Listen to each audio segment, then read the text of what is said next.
अस्सलाम वालेकुम दोस्तों, क्या आपने कभी चांद को गौर से देखा है? कभी वो आधा होता है, कभी पूरा और कभी तो बिल्कुल ही गायब हो जाता है।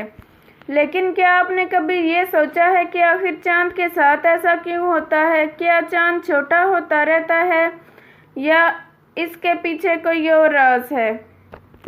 आज की इस वीडियो में हम जानेंगे कि चांद के इस बदलते हुए रूप का राज। एक ऐसी मालूमात जो न सिर्फ साइंसी है बल्कि इस्लाम से भी गहरा ताल्लुक़ रखती है। सबसे पहले ये बात समझना ज़रूरी है कि चांद खुद से रोशनी नहीं देता। जो रोशनी हमें चांद से नज़र आती है वो असल में सूरज की रोशनी होती है, जो चांद से टकरा कर वापस हमारी आंखों तक आती है। ज़मीन, सूरज और चांद, ये तीनों अपने अपने रास्तों पर गर्दिश कर रहे होते हैं।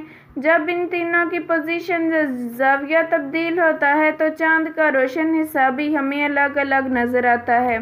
इस अमल को मून फेजेस कहते हैं। आइए अब हम समझते हैं कि चांद के मराहिल होते क्या हैं। सबसे पहला मरहला ये होता है चांद का, जिसे उर्दू में अमाउस कहा जाता है। इस वक्त चांद सूरज के ऐन सामने होता है, इसलिए वो हमें बिल्कुल नज़र नहीं आता। फिर कुछ दिन बाद चांद थोड़ा सा हिस्सा दिखाई देने लगता है।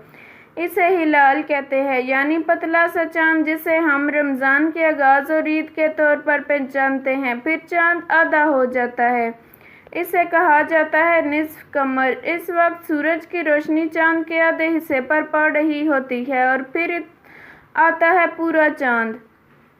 जब सूरज का मुकम्मल नूर चांद के सामने पड़ता है तो चांद हमेशा बिल्कुल गोल और रोशन नज़र आता है।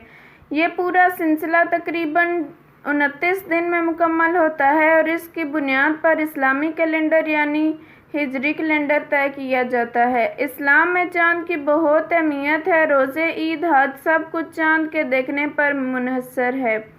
रसूलुल्लाह सल्लल्लाहु अलैहि वसल्लम ने फरमाया, चांद देखकर रोज़ा खोलो और चांद देखकर इफ्तार करो।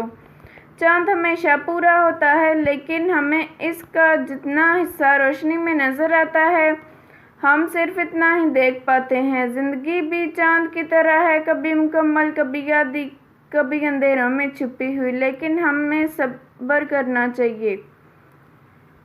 दोस्तों, अगर आपको ये मालूमात पसंद आई हो तो लाइक, शेयर और सब्सक्राइब करना मत भूलें। अल्लाह हाफिज़।